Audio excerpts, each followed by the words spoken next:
có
cái đứa kia là bao nhiêu chưa nè đứa kia không ăn hạt chẳng còn còn ăn là mình phải làm ạ những lúc mà chúng ta lúc có là tiền các cái cây đứa kia này là cái ở ngoài này nhưng các con thì có là cái đứa kia này đó và thì sẽ có cái đứa kia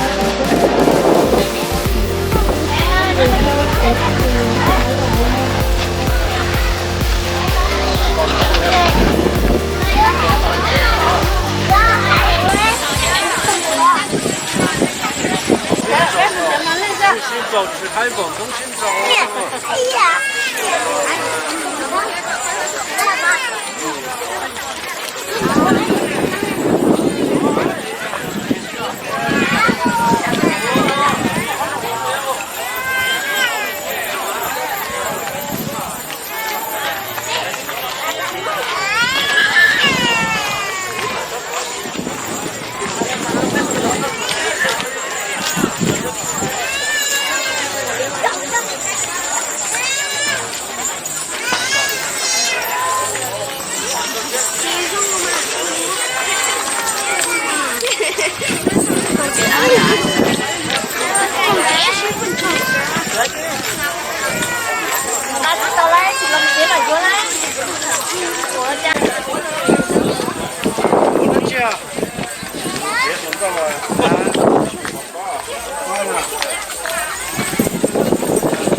Cái lục bấy tao không?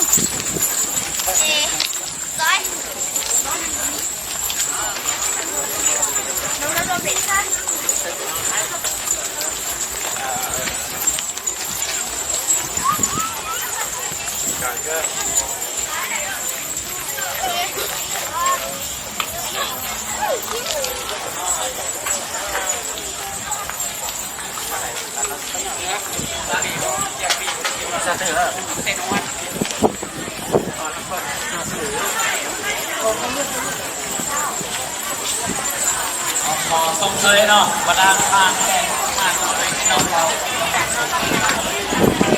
ดังๆมันก็ได้ไป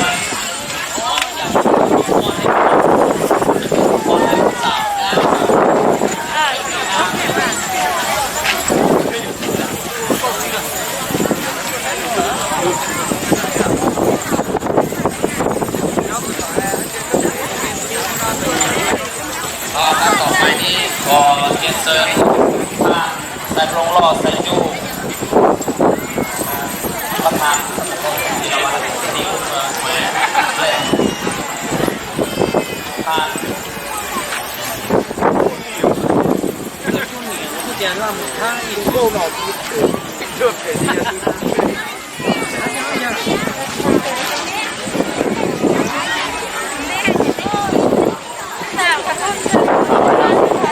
ว่ายังขอแจ้งอะไรคนหนึ่งขออภัยนำประธานแขกขอเรียนเชิญท่านใส่โรงรอใส่จูประธานสมาคมกีฬาวันปฏิบัติเมืองแขวงและข้างฝ่ายย่ามัวคณะสมาคมกีฬาวันปฏิบัติเมืองแขวงคือยืนประกบตัวอยู่ในเวที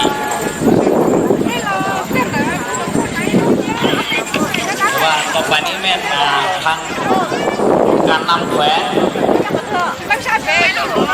กะมกดีกระต่างของขวดมอบให้ทางสมาคมปีใหม่มันยืนเป็นกับมวลชื่อที่สุดเนาะ你今天得干了？你今天得干？มันมาเลยมันจำ你呀，我家我我这明天个去有家有我个养着他的头，路那一路不他老的路都有几多。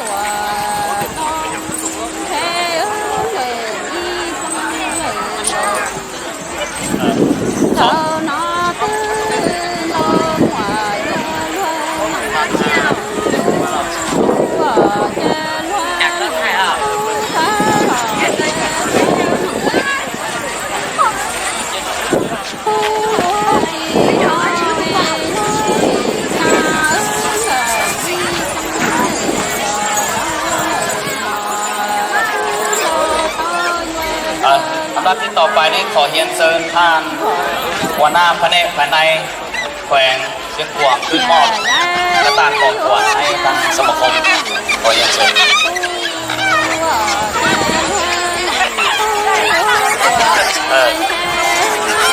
ประธานแนวแขวงนะ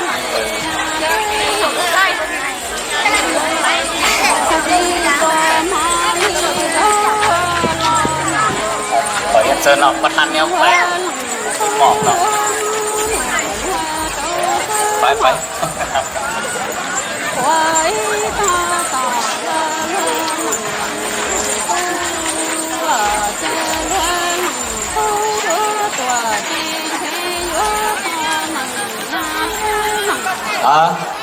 ขอตบมือสองไซเนาะเอาตบดังๆเป็นเกียรติให้แก่ทางการนำแขวง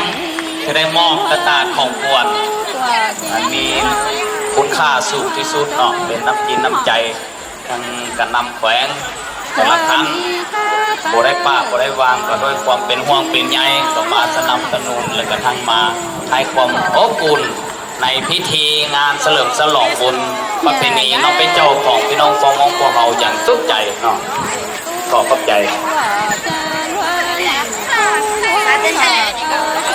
อันดับที่ต่อไปขอเรียนเชิญท่านใส่ปรุงรอใส่จูประธานสมาคมและท่านวายามัวโอ้ขอไปนะเอาเรื่องท่านก็ได้เนาะขอเรียนเชิญท่านใส่ปรุงรอใส่จูประธานสมาคมกีฬาวรรณคดีพื้นเมืองขึ้นยืนอยู่หน้าเวทีเนาะเพื่อทับเอากระตาของขวัญจากคณะทีมงานอาวุโสคณะทีมงานอาวุโสมาจากนักหลวงเวียงจันทร์ประกอบทั้งหมดมี15ทางในนั้น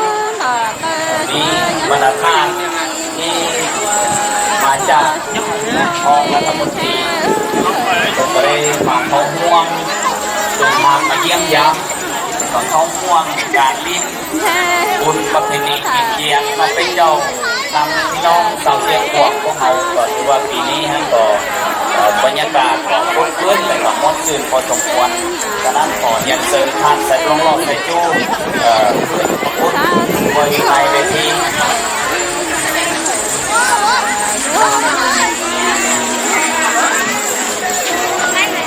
ต่อไปนี้ขอเรียนเชิญท่าน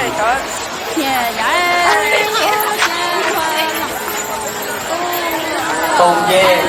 ย่ายกเส้นและท่านกงจีย่าอย่าจื้อท่านวันไซส่งสายุคณะนักท่านทองรัฐมนตรีมามอบกระต่างของขวัญให้แก่ท่านสมาคมกีฬาวรรณคดีเพื่อนเปิดเส้นขวาขอเรียนเชิญ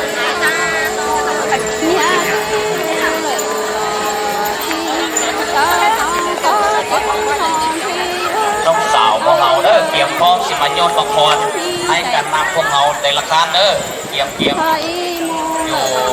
เป็นแถวไว้เนาะเตรียมเป็นแถวไว้สิมาโยนผู้ใดเห็นโต๊ะแล้วแม่นจะได้เรียงขับเข้าสวยนี่เด้อให้โต๊ะเด้อโยนมาอัพผู้ใดเด้อเขาต้มเลยต้มมือเนาะต้มมือจังๆก่อนต้มมือในเวลาหม้อ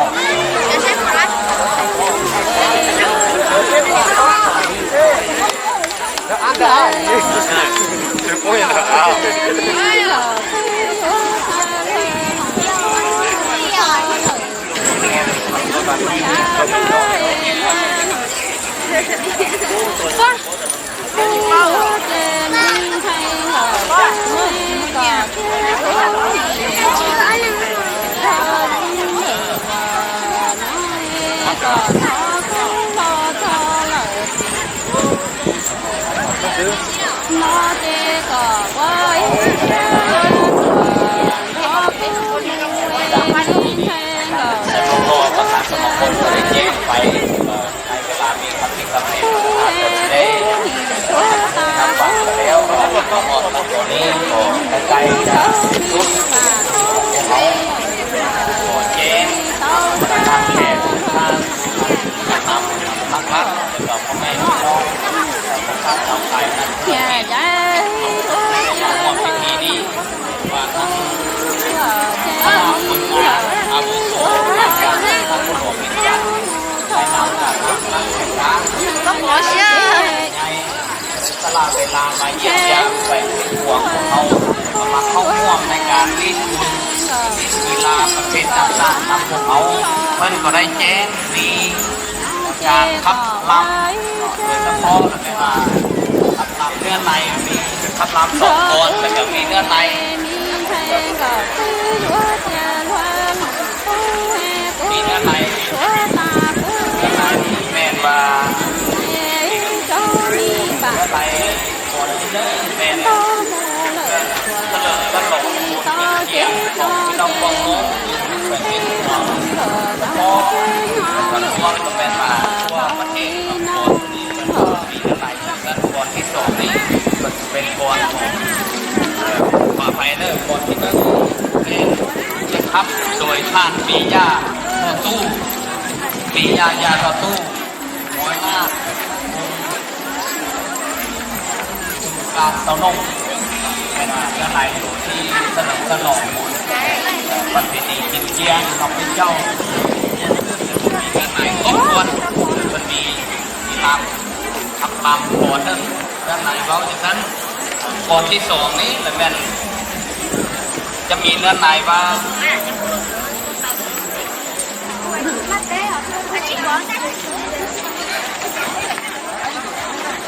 ขอไปเด้อเมื่อกี้นี่เนาะแยกนิดเนาะอันเนื้อในก่อนที่1แล้วแม่นชิ้นทอดปลาเนาะเมื่อกี้นี่มันชิ้นทอดปลาก่อนที่1อันเด้อขอไปเด้อมัน หลายคนเขียนเลยเนาะอ่านจะบ่ออกปันใดเนาะเราคิดพอดบ้านคนที่สองแล้วแม่นาแล้วแม่สลอกคนกินเจียงวันนี้ผู้ที่อยู่เส้นหวงนี่มีสาวโป้งอยู่เส้นหวงที่ลำต่อเนาะครับลำต่อน้ำต่อโดยเฉพาะแม่นาเกี่ยวกับเกมมันนี่ว่ามีสองคนกันคนที่หนึ่งเป็นเราเรื่องการต้อนรับขนาดทำงานการนำมาจากศูนย์กลางมาเยี่ยมยามมาให้ควรให้ซึ้งเนาะเป็นเราเรื่องการอวยพรในขนาดทีมงานนี้คนที่สองนี่ก็เป็นอย่างเราเรื่องมักคักได้เนาะวันนี้นะมีสองคนนี้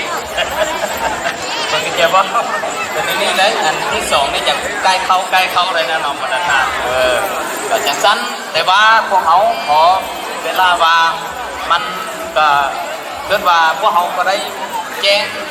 ไอ้บรรดาทานว่ามีเพื่อโอกาสนี้พวกเขา